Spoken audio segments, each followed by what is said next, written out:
Pervez Bukhari, an independent Kashmiri journalist, among others, compared Kashmir to a jail. Yes. Khurram Pervez, who worked on the Buried Evidence Report and is the chair of the Coalition of Civil Society, has also commented on the sectarian nature of the occupation forces in Kashmir. And I saw this for myself on my trips to Kashmir. You see images of Hindu gods, Hindu temples. These are at army checkpoints and barracks. You see slogans, Jai Bhavani, and other Hinduized images. India officially is a secular country. Nevertheless, its occupying forces in Kashmir have also introduced this sectarian component. That must grate on the Kashmiris, I mean, even more, obviously, occupation, but just having that in their faces all the time must be very annoying, to say the least. Absolutely. I mean, the slogan of the Central Reserve Police Force, the paramilitary wing of the Indian Armed Forces, is about, the India as a nation state, the Mother India, hail to Mother India sort of thing. It's quite intense. I think that the Indian military and paramilitary in Kashmir are prevalently aligned with Hindu majoritarian, Hindu nationalist ideological interests. And the Indian Armed Forces in Kashmir have openly collaborated with Hindu nationalist groups. For example, in development enterprises, there's this thing called Operation Sadbhavna. It's a campaign that was started in the late 1990s that allowed for military encroachment through development into civil society matters. And they set up these things called the village defense committees. These village defense committees were constituted in Jammu as civilian self-defense militias against infiltrations that were sanctioned by the security forces, and who were chosen men of Hindu and Sikh descent and, as they said, some within inverted commas, trustworthy Muslims. So it was both the agenda, I think, of the army has been both to sort of nationalize, and by nationalize I mean Hindu nationalize, the terrain there, as well, I think, to assist the collaborator class in Kashmir in maintaining their freedoms, their properties, and furthering their privilege, so to speak, with which to undermine the grassroots-based movement.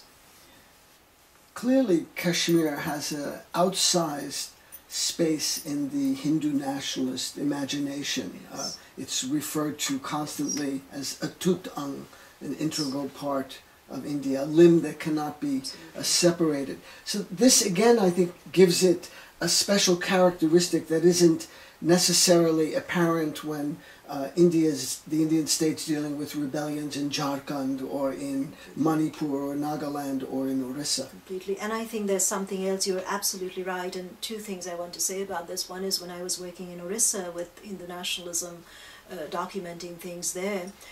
This was during Amarnath's trouble in 2008. In Orissa, there were people saying, we are going to send solidarity and bricks and money to Kashmir. And these are village people in Orissa, Hindu nationalist cadres. And I talked to some people and I said, but why? What does Kashmir mean to you? Do you know where Kashmir is? Have you seen a map? Have you been there? Do you know what it is? No, no, no. So I said, but then, so why? Why take away from what you need to do here to organize the Hindu-Indian state, as they identified it? I said, why do you not do this? Instead, you're focusing on Kashmir. They said, oh, but you don't understand. Kashmir is the head of India. It is figuratively the head. It is symbolically the head. It is integral. How can we have India if its head is cut off? So therefore, we have to mobilize. So you have the whole nation, so to speak, mobilize in order to support this nationalism that the Indian forces are in Kashmir, not subjugating people, but protecting the nation. That is quite intense. In your essay, the militarized zone in the book Kashmir, The Case for Freedom, you actually put a face and a name on a young Kashmiri boy named Bebak, who is 19 years old. What did you learn from him? What is his story? That was an incredibly evocative encounter. Bebak means outspoken in Urdu, as you know. And he calls himself that because he says, I need to speak, I need to not be silenced. And I want to say to you here just a fragment of what he said to me. This was on 9th January 2011. He said, the police said I would be arrested unless I stopped going to rallies. Then the police filed a first information report against me because I protest. What are the charges? That I refuse subjugation? Just that. And then, you know, he was beaten in custody violently. He was denied medical treatment. Others around him were waterboarded. Some were threatened with sodomy. Their clothes were taken off. They were also verbally abused. They were called, they were told, your race is deranged, you are criminals, your mother is a whore, your sister will be raped by your people who are crazed. You will never see Azadi. And Bebek asked to talk to me, so he let a friend know that I would like to talk and to tell my story. And we sit in a little room, and Bebek actually starts by reading me a poem that he's written.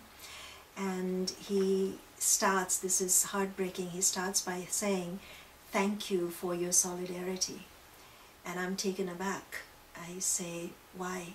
He said that I think that the graves that you have documented are the cement, the foundation of not forgetting on which I'm laying my story. I thought that was really beautiful. And I asked him various questions about sort of what it means to grow up in Kashmir as a 19-year-old right now. He said that if he didn't participate in principled civil disobedience, he would take up arms. He said he needs an outlet, youth need an outlet where they feel that this rage that they're living with, this injustice that they're living with, where, you walk through streets and windows of homes perpetually, the panes are broken, they put up bars, they even stop putting up the glass any longer because it just gets broken over and over again. Where of the school days, sometimes half the school year is lost because schools are closed, where every time they enter their schools or colleges they are frisked, where every time they go to India they can be picked up on any charges simply because they happen to be Kashmiri. Just this notion of being other, being disobedient, being something that is not all right to be. How do you live with this? I cannot imagine it, can you? How do you live with this? So I asked him, how do you live with this? He said, this is it, sister. To live with it, we have to find ways of articulating our pain. And our pain, the articulation of our pain, is our resistance. That's why we take to the streets. We don't take to the streets to make trouble for the army. We don't take to the streets to break things. We don't take to the streets so businesses have to shut down. We take to the streets because we need to give voice to our pain. Just that, because if we didn't, we would go crazier than we already are. And that's another thing that connects to what you asked me earlier about why Kashmir is unique. Kashmir is also unique because everywhere else in India, where there's been this kind of subjugation in central India, before that in the Narmada Valley, for example, or in the northeast or in South India, before in East India, in Gujarat, there isn't, however, the sense that the people that are being subjugated are not one's own. But in Kashmir, the relationship between the state and its forces and Kashmiris fundamentally is one where the state understands Kashmiris to not be their own people. That's another incredible difference. And at the same time, they are punished for saying, yes, we are not your people. We are not of you. So that is the premise of subjugation, is they are not our people. Their articulation that they are not our people is precisely what earns them punishment. The intersection of memory, as you documented Yes. in Buried Evidence and what you've been talking about today, evokes the quote from Milan Kundera in the Book of Laughter and Forgetting: the struggle of humankind against power is the struggle of memory against forgetting. Yes, yes. I think history, truth, and memory are volatile topographies in Kashmir. History, truth, and memory. And I think that the tribunal's work, what we've tried to do in very, very small ways is to function as a truth commission, to look into the spaces that have been distorted through the maneuvering of truth, and to collect these stories to undo the fiction of what official history has become, to put forward a different history that is a counter-memory of a people. What's happening internal to the Kashmiri resistance when it morphs from armed militant resistance to nonviolence? You said around the mid 2005, 2006, the struggle becomes nonviolent, and then you have this incredible demonstration at the Eidgah right outside of Srinagar, the capital, of almost 1 million people. There was a Tahrir Square before Tahrir Square, and nobody heard about it here. It literally went under the radar. So there's a couple of questions in there. Why did that go under the radar? And what was the evolution moving from armed resistance to nonviolent civil disobedience? Absolutely. I think that there are a couple of things here. One is, I think, just to comment on the internal constitution in Kashmir. I think it's incredibly fragmented. And I think that one of the reasons we saw summer of 2011 be quiet, people did not take to the streets, was this, is that this profusion of courage with which 2008, 9 and 10 saw people taking to the streets led nowhere. That the leadership has not utilized what the youth and civil society, women and men of Kashmir, girls and boys of Kashmir, have given the Kashmiri leadership. The leadership was unable to utilize it. The people, often a coterie of powerful, privileged people in Srinagar that control a lot, especially a lot in terms of the relations between Kashmiris and the government of India. Kashmiris feel betrayed by them. And I think as well in terms of the theocracy in Kashmir, their inability to reach out to youth and to use, it's been political.